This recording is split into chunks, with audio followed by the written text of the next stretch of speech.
During the months of June, July, and August, I spent many hot summers of my childhood at my grandmother's house further west on the island of Cape Breton. The forest was plentiful, the plains were a vibrant green, and my grandmother's house was a rickety old two-story that was built sometime in the 50s and it looked like it didn't belong. Despite its shortcomings, my childhood summers spent here were some of the best I ever had. There were no other children to play with for the next few miles towards town, but I made my own fun running through the fields of grass and smelling flowers in my grandma's garden. I can still recall the smell of my Nana's butterscotch muffins wafting through an open window, sweet and heavenly, and beckoning me inside. I can still remember the sound of cicadas and a warm breeze brushing my skin. I can still remember my grandma's face, watching me from underneath the porch step, smiling with all her teeth and calling me to come inside. There were a lot of rules at my grandma's house, like no running inside of the house with my shoes on and not playing in the garden. Some of them didn't make any sense to me, like locking the windows and doors before bed even though we lived miles from society. Turning off the television at 8 and being in bed by 9 was the worst on a night with no school.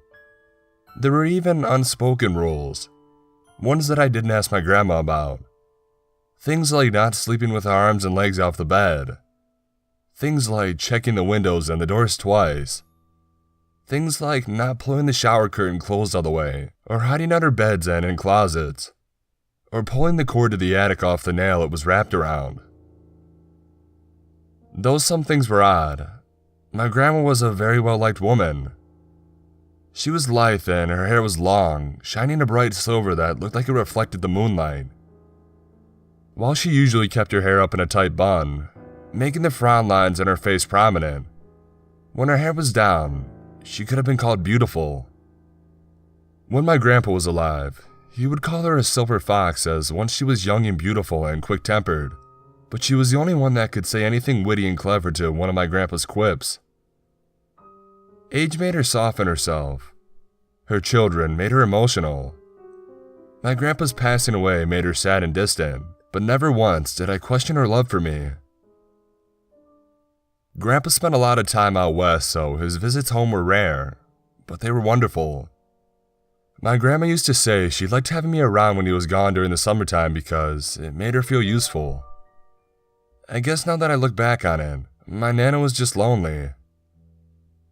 I would try to detail the events that happened chronologically, but I was little and I blacked out a lot of my childhood here, with good reason. My grandma lived under the house. I never saw her go to bed once. I never thought too much about it as I was a big kid that could sleep in my bed alone, with my covers tucked around me and my fingers and toes tucked safely away from the edge of the bed. There were quite a few times, though, that she would visit me from the window, standing in her garden bed to whisper things to me from behind the glass. My grandma's face was pressed up against the window pane, smiling with all of her teeth, her hands cupped around her face to see inside a little better. I never questioned it. Why would I? I was just a kid with a silly grandma, and there was nothing else to it. "Sweetie, can you open the door for me? I'm a little chilly out here," she told me once, her lips moving just slightly to sound out the words she spoke from behind the glass. The window was up high enough that I could see just above her collarbone, but I could see that she wasn't wearing anything. I laughed a childish laugh and I responded with something like, "That's silly, Grandma. You have a key to get inside. Come in before you get cold." My grandma wouldn't respond after this, but her smile would never waver, not for even a second. She was still standing in what would have been my Nana's garden, one of the things my grandma wouldn't let me do.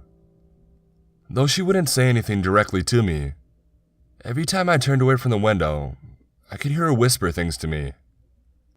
I couldn't make it out and I thought it could have been just nonsense, but I didn't turn around to face her. I was uncomfortable with facing her for some reason, and I would lay in my bed, listening to her mumble incoherent things until I would fall asleep. It became like a routine. I would listen to her whisper softly until I slept, and by the morning she would be in the kitchen, making breakfast and pretending like nothing happened. My grandma would call me silly when I tried to confront her about it, and would tell me that I had a vivid imagination in the ways adults would tell kids. I never really brought anything up to her after this, and it was like a game between us. Every couple of nights, my grandma would come to the window and tell me to let her inside. Sometimes she would tell me that I was a good kid, and sometimes she would tell me that I was a bad one. Once and only once did I see her smile drift from her face. She had been pestering me every night since she had started this game between us, and I would ask her, beg her, and plead her to just go away and let me sleep. That I was too tired to play and I didn't want to anymore. It wasn't until I got aggravated enough to yell at her that she had left me alone for a few days. But not very long. I already told you I don't want to play anymore. Just come inside yourself and go to sleep. Her smile turned into a frown, but the look in her eyes made me uncomfortable. She didn't whisper to me that night, but every few moments I would turn around and find her watching me, frowning and glaring. I don't know how I managed to fall asleep, but I do remember waking up to the smell of bacon on the frying pan and the sound of Grandma humming a song. One night, I decided to purposefully unlock the door.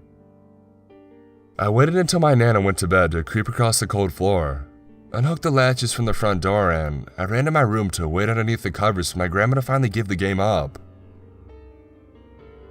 She didn't come to the window that night. She came through my bedroom door. I could hear her get on all fours.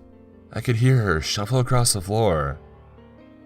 I could hear her crawl under my bed, and that night, I heard her whispering from underneath my mattress, with my ears pressed up against the bed and the covers pulled over my head. I'm hungry. I'm so hungry. I can smell you. I shifted on the bed, with my back facing the wall and the window. I didn't want to play this game anymore. I can smell your liver. The helplessness of knowing there was no one I could call to wake me up from this bad dream was a feeling I'd like to never experience again. I'm going to crawl into your insides, you little bag of shit. I can't tell you what she continued to whisper to me from underneath my mattress. I blocked a lot of it out, curled myself into my blankets, and made sure there were no parts of me sticking out before I slept. I can tell you that when I opened my eyes a crack, peered out from my blankets, I could see my grandma's eyes watching me from the bottom of my bed. I don't know how long I laid there, paralyzed with fear, but I did fall asleep and managed to wake up the next day without my Nana watching me from under the bed. If she noticed the unlatched door, she didn't say anything. The look she gave me was a curious side eye as she put eggs on my plate, and I can tell I broke her heart a little when I asked to go home. From that night on, to the next few nights before I went home, I made sure the door was locked twice. She visited me repeatedly until I left, and I didn't look at the house getting smaller in the rearview window, feeling like if I did, I might have seen her watching me back. I didn't go back to that house over the summertime. My grandma came to visit quite a few times at my house, but there was nothing out of the ordinary as far as I could tell. The nightly visits were over, and a few years after that, my grandpa was diagnosed with late-stage Alzheimer's. My grandma and grandpa were two of the most in-love people that you could have met, without being overly showy. My grandpa's sneaky kisses behind the back of grandkids and the smile on my grandma's face when he would ask her for coffee was proof. I could see the pain on her face when she would talk about how he had forgotten her name again that day, or couldn't remember the name of his kids. I watched my grandma suffer through my grandpa's disease as he slipped and slipped, and finally slipped away. My grandma died a while after that, hooked up to hospital tubes and being sassy to the nurses. Thankfully, she never had to experience the deterioration of her mind as Alzheimer's took her away from us. My grandma was spry, beautiful, clever, and a little weird. It wasn't until we went back to clean her things from her house that I asked my mom about it. She told me a lot of things that I wouldn't have been told as a child. She told me my grandpa was a war veteran who'd married a much younger girl who worked at a flower shop. They lived in poverty for most of their lives, and when he couldn't afford an engagement ring, he built her a house with his own 2 hands instead. I asked her in the middle of the story about my childhood. I didn't mention the things I experienced, but I felt like she too would have given me a flippant wave and a spiel about my imagination as a kid. Your grandma was a little superstitious. For a short time, we thought that she might have been getting Alzheimer's herself. My mother sighed as she tucked photographs into a cardboard box. They were just little things, like not remembering where she put her keys or forgetting about doing things in her garden. Just little things. Suddenly I felt like there was a weight lifted off my chest. That could have very well been the explanation for the oddities and the weirdness.